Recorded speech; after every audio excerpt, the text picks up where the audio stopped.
Dickert, Councillor Bartley, Councillor Keaveney, Councillor Body, Councillor Gregg, Councillor Dobreen, Councillor Matrosovs, Councillor Bordignon sends his regrets, Councillor Eccles, Councillor Hutchinson. Present.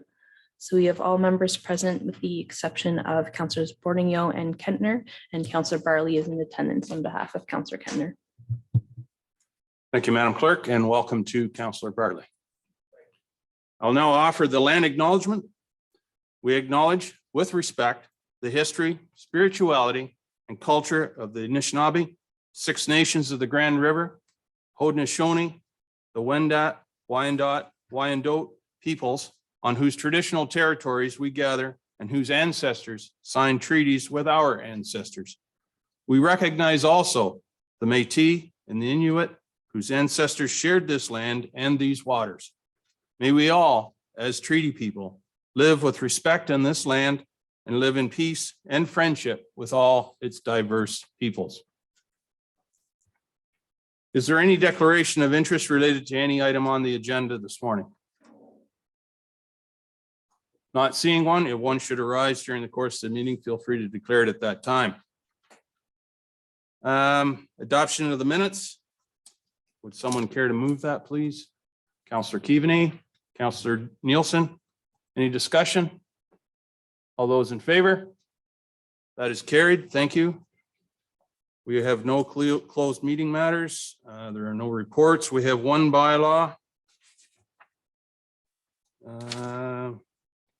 Scott, do you want to, where's Scott? Scott, do you want to speak to that bylaw or? No? Okay, I'll ask for a mover of that bylaw. Councillor Mackey, Councillor Pringle, any discussion? All those in favor?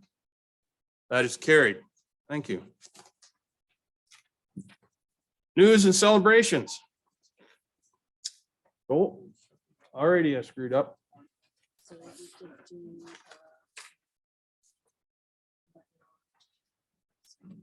Oh, second set of minutes. My mistake, Madam Clerk. So the County Council and Committee of the Whole minutes dated December 8th. Councillor Dobreen, Councillor McKay. Any discussion? Councillor Eccles.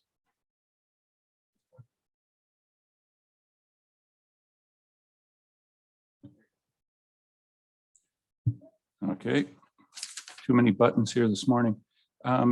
Just wondering, we had made a motion to put a number of individuals. Was there a reason why we're changing at this point in time or qualifications? If I could just have an explanation of that. Oh yeah, I gotta shut it off. Thank you.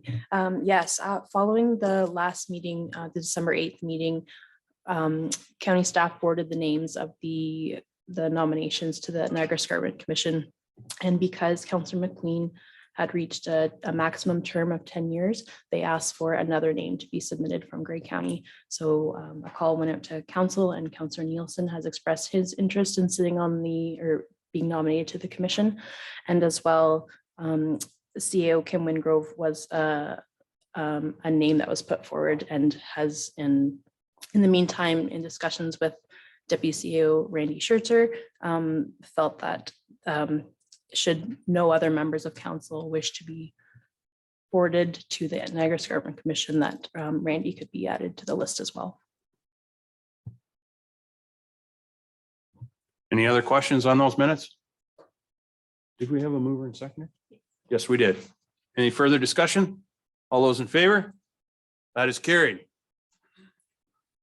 Still don't have any closed meeting matters. We still have no reports. And the bylaw, did we have a mover and seconder for that bylaw? Yes, we did. Any questions on that bylaw? All those in favor? That is carried. News and celebrations. Before we go there, I'm going to ask Kevin McNabb to come forward, please. He has some exceptional news to share with us this morning.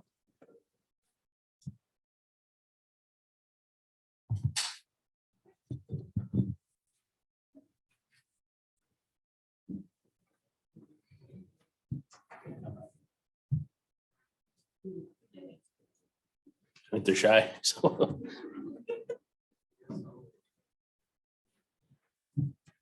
Good morning, Warden, County Council.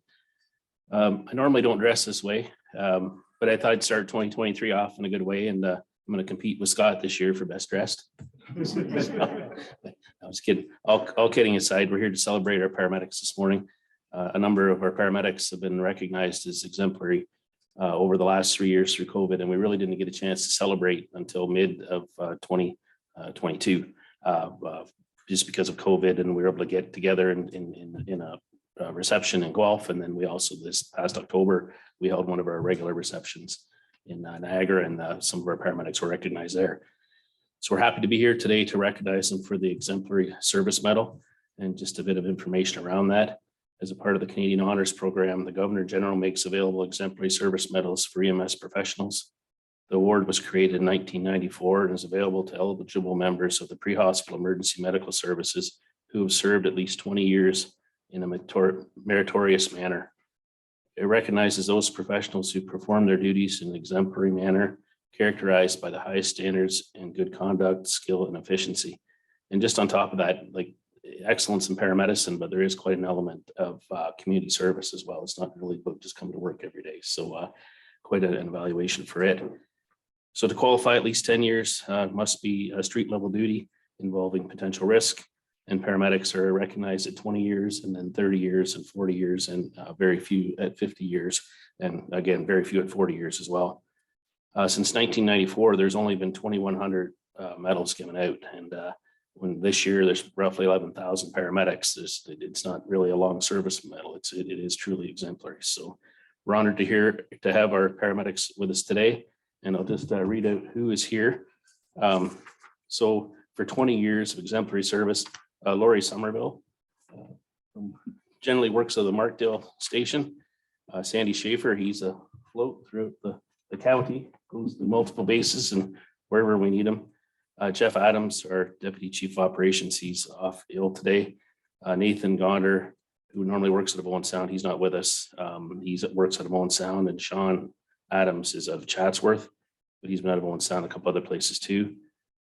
And then celebrating 30 years of exemplary service is Richard LaChapelle, who predominantly works at Dundalk, and Dennis, who was lucky has recently retired, and he's 30 years and worked out of Hanover and Durham most of his career, mostly Hanover, and 40 years, which there's very few people in this club, and just proud of everything that they've done. Is Pete Shaw, 40 years, worked at Owen Sound, and Jim Jackson just recently retired, also 40 years, over 40 years out of Owen Sound. And Pete, I think you're a bit over 42. So anyways, congratulations to everybody. Very well done, and excellence all around.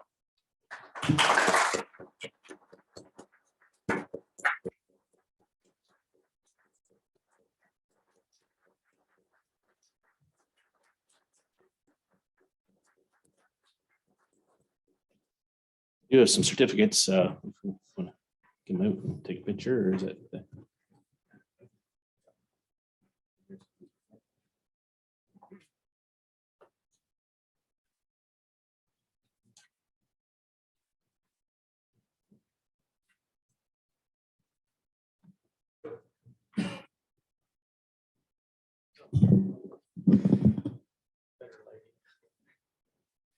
You want to hand these out?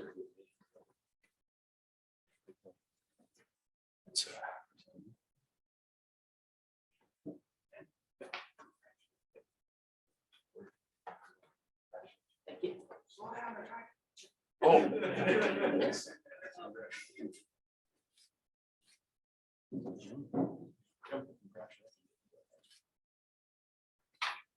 Richard. Peter, congratulations. Thank you. Thanks for the walk. You're welcome. You're welcome.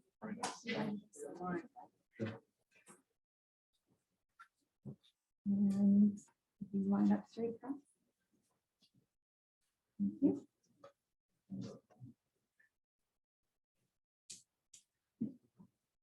And could you move back just a little bit further? Thank you. And everyone hold up their sign of the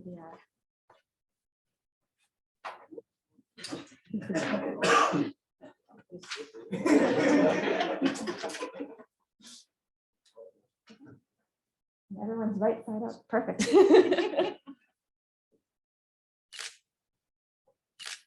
And hold it out here. And line up. Okay. Thank you so much.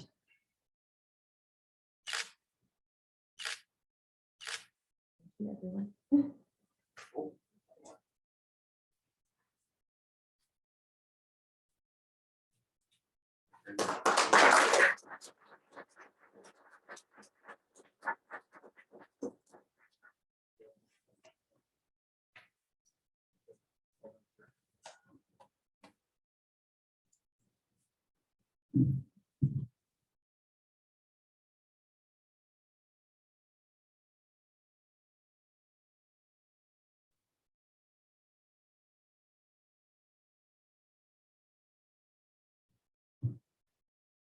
That is exceptional. 40 years, holy mackerel. Wow. Rob, you want to come forward? You have an item as well to share with the council, please.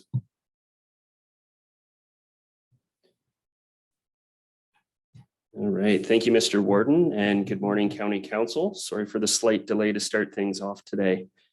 I just wanted to take an opportunity this morning to put a little bit of a slideshow together for you, and I'm going to have some of the directors coming up after me just to talk about the response that went in during the holidays. I don't know if you remember, but there was a little bit of a blizzard out there, and it threw off a bunch of plans. And Grey County, as a team, all of the services really to a degree came together and made sure that our community was looked after. And we do just have a couple of quick highlights for you today. On my end, just watching our road conditions webpage and social media, we saw statistics like we've never seen before. We had about 182,000 visits to our road conditions webpage over those 4 days, which is pretty exceptional. And then you could easily double that again with all of the views and stuff on social media.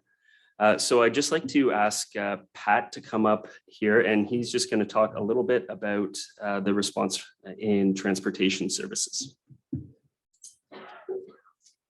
All right, thanks, Rob. I just wanted to express my appreciation for the response from the Grey County transportation staff during the storm over Christmas. So just a little background on the storm.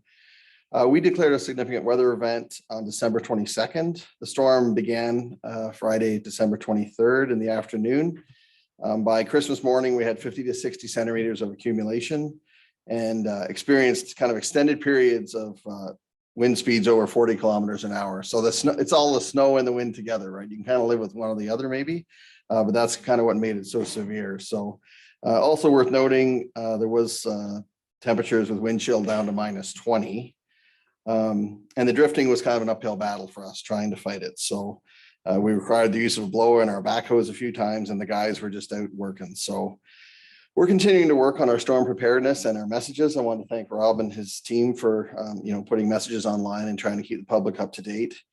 And since it was Christmas, even with all the messaging, right? Stay off the road. You shouldn't be out there, unless it's vital. There's still too many people out there, right? And really risking their lives, really, to go to a social engagement. Not that Christmas isn't important, but it's just one of those things that we're going to continue to get that message out there that it's just better to hunker down and stay off the road. So our staff was busy keeping the roads clear as best they could, escorting some health professionals, a doctor in one case, some nurses and some long-term care staff to work. We were assisting paramedic services and getting some calls. And in some cases, we had guys that slept overnight on cots in the patrol getting ready for their shift the next day. So all during Christmas, right? Sacrificing their family time, or maybe not sacrificing family time, depending on your family. But, but anyway, they gave up a lot of their holiday to help everybody and to really get out there and get the work done. So again, it really reflected in the amount of the reduction of incidents we had. We didn't really have a lot of serious incidents. There was one drifted car that had been hit by a plow that was completely buried and you couldn't see it. So in fact, the tow truck was originally called apparently to go get it and thought it was gone, but it was buried. again, some of them probably shouldn't have been on the road, abandoned their car and, but that's why you want to stay off, right? So again, I just wanted to thank all the transportation staff. They really went above and beyond and they really care about the traveling public. So I just wanted to thank them.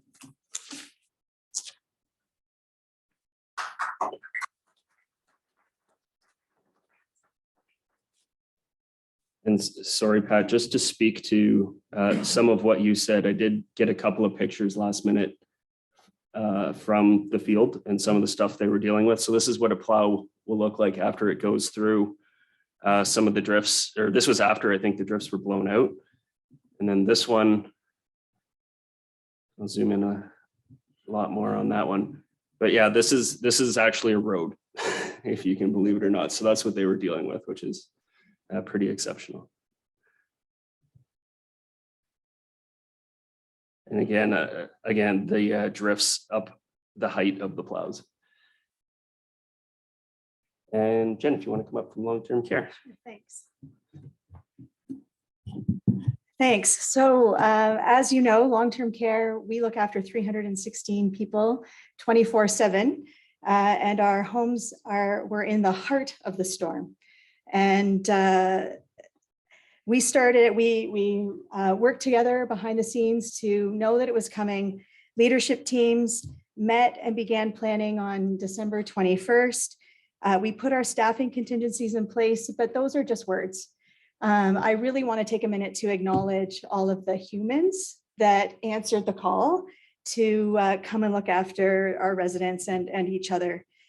So our executive directors and members of the leadership team, team members from every department, they came in when they could, they worked on their days off, they packed their bags.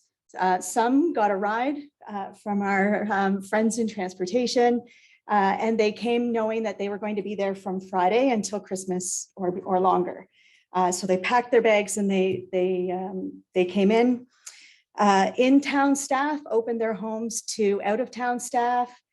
Team members were sleeping at the homes, were sleeping at neighbors and friends and families. I just want to also shout out to our partners in HR, transportation, and paramedic services who helped us behind the scenes. Everyone worked together to look after the residents and each other. And of course, this was Christmas. And by all reports, Christmas at the homes was as special as ever. Santa managed to face the weather and visit at each home and help hand out gifts on Christmas morning. And even though the residents and families couldn't travel to see each other, the comments that I'm getting back and that we're hearing from families is that they knew the team at the homes were there and they had it covered. So it was a tough few days. Lee Manor went into a COVID outbreak in the middle of all of this. I don't think I can express enough how people just went above and beyond to do the things that were right. One of the stories is one of the nurses could be kind of overheard on the phone, giving Santa directions to the people that were at home so that the Christmas at home would be as special as the Christmas at work. So people really went above and beyond. And I just want to say thank you and thanks to our partners.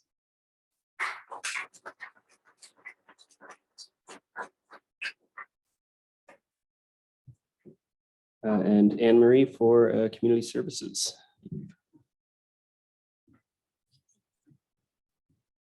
Good morning, everyone. I too want to recognize all of our staff that worked during the holidays and on the holidays. We have in housing 995 units of housing in support over 2,000 people. We were still able to have Santa. Santa snuck in just before the storm and visited over 200 family units, providing gingerbread houses for the kids.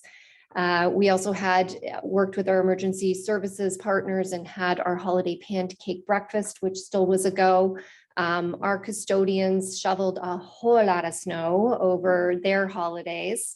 Our maintenance supervisors were on staff providing 24-hour coverage during the holidays.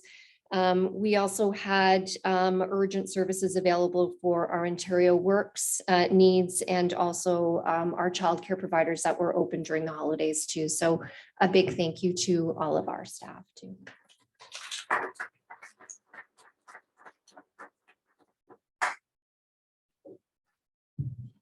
And we'll get Kevin back up here for paramedic services. Good morning. I'd like to thank the paramedics and the management team who responded through the storm on December 23rd to the 25th. And we talked about this. One thing we noticed is like we're used to storms like a day and a half, but when it goes into 3 days, it really stretches our resources. Thanks to the paramedics and the supervisors that did make it in, we're roughly 15 to 20 people that needed change throughout the day at the bases and getting them moved around and into these difficult situations. Some stayed on overtime, some that never left the base. Some stayed with others, their colleagues, and kept them home and kept them safe. For our calls, it really wasn't any busier than normal, even though it felt like it was, but it was roughly about a normal call day, which some days you wish it was a little bit less, but we did 27 calls on the 23rd, 31 on the 24th, and 35 on Christmas Day. And for us, it was difficult with the winds and the visibility, literally no visibility at times and drifted roadways. And tell you the truth, if we didn't have plows, we most likely wouldn't have made it. So, because most of the times it was just too blocked. The calls took significantly longer. There was a call that took place that was, 8 to 10 kilometers out of town. It took over 3 hours to complete that call. And there was no there wasn't as if they were sitting stuck. It was just the amount of time to drive because they couldn't see. I'd also like to thank the transportation team. They've always been for us, here for us every snowstorm, but exceptional here. Like there was times we had 2 or 3 plows on the go at once helping us. So thanks to them and thanks to them for them always being here for us. So yeah, overall, we all worked together and got through it. But we talked about it. There's things we can improve upon for next time. But overall, it went pretty well.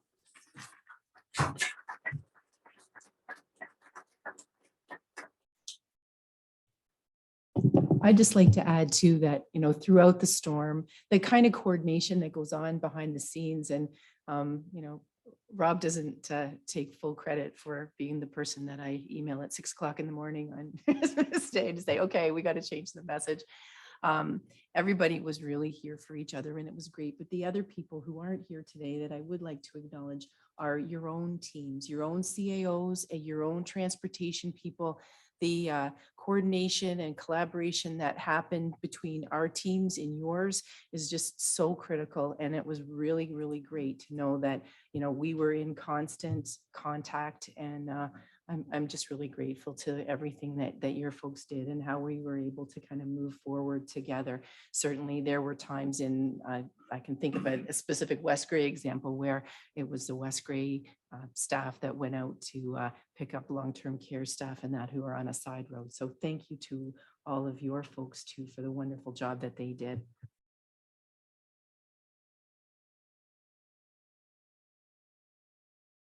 Thank you, Rob.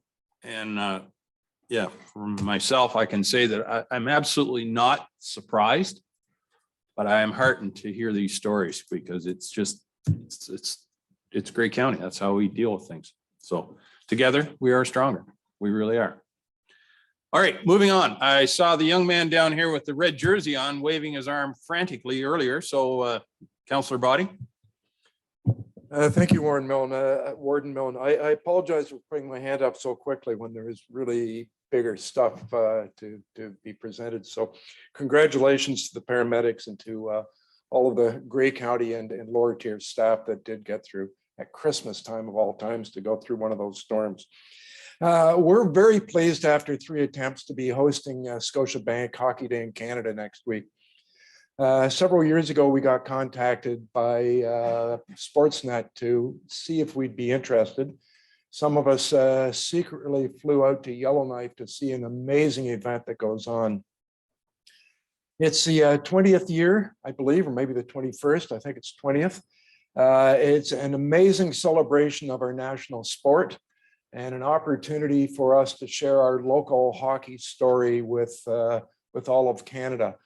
We will be going into people's homes, basically up to 10,000 viewers during the day, telling our story, showing off our area, showing off Harrison Park. Ron McLean will be hosting from Harrison Park all day long, and there's lots of events down there. We're going to have to shuttle bus people on because of the lack of parking there from Scotiabank downtown. From, I believe it's South End Baptist Church up on top of the hill and Heritage Place Mall. A lot of the events are sold out, but there's still some events to be had. It starts Tuesday night, events Wednesday, Parade of Stanley Cup going into schools with some of the alumni, NHL alumni, people that we grew up, even some Leafs are coming that haven't won the Stanley Cup, of course, any time in our lifetime.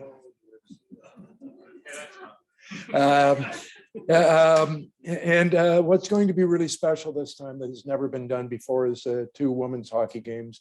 One being a university game that will be up here, I believe, Guelph and Waterloo or Laurier, not sure which, and a professional women's hockey game. So it's going to be really neat on the Saturday afternoon. And then, of course, the attack game on Saturday night. So great chance to showcase our city. It's a great chance to celebrate our own hockey history in the area. And it's going to be a really fun event for people that live here to go out and participate with lots of little stations and events down at Harrison Park. So really encouraging everyone to come out and see it. I believe they're still looking for volunteers as well. So if you go to onsound.ca, you can find the link from there to Hockey Day in Canada. Thanks. Very good. Thank you, Councillor Body. Anyone else have any news they'd like to share? Councillor DeBreen.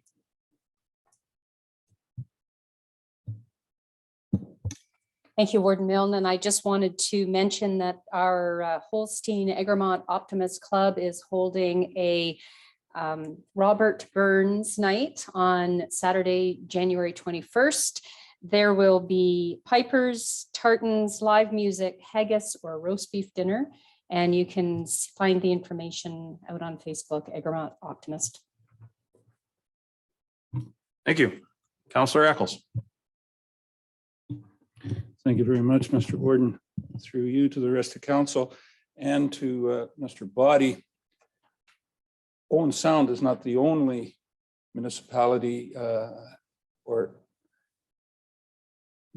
that's put forward some hockey.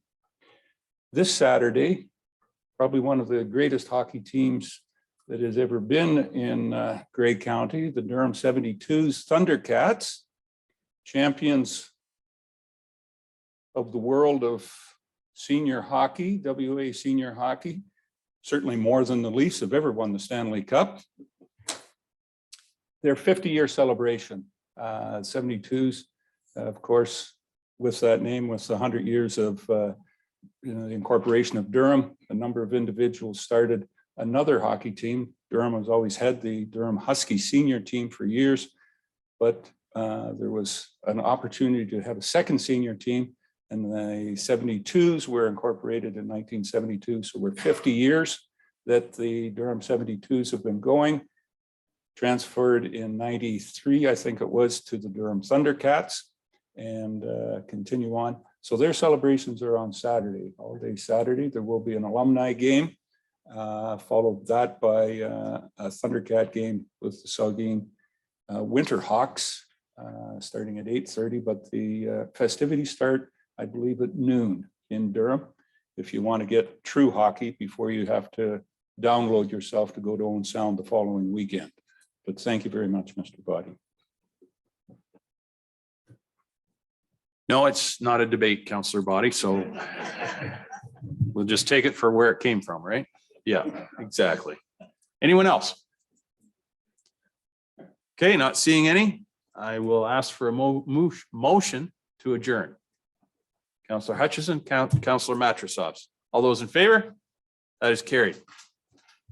So we'll now switch over to Committee of the Whole.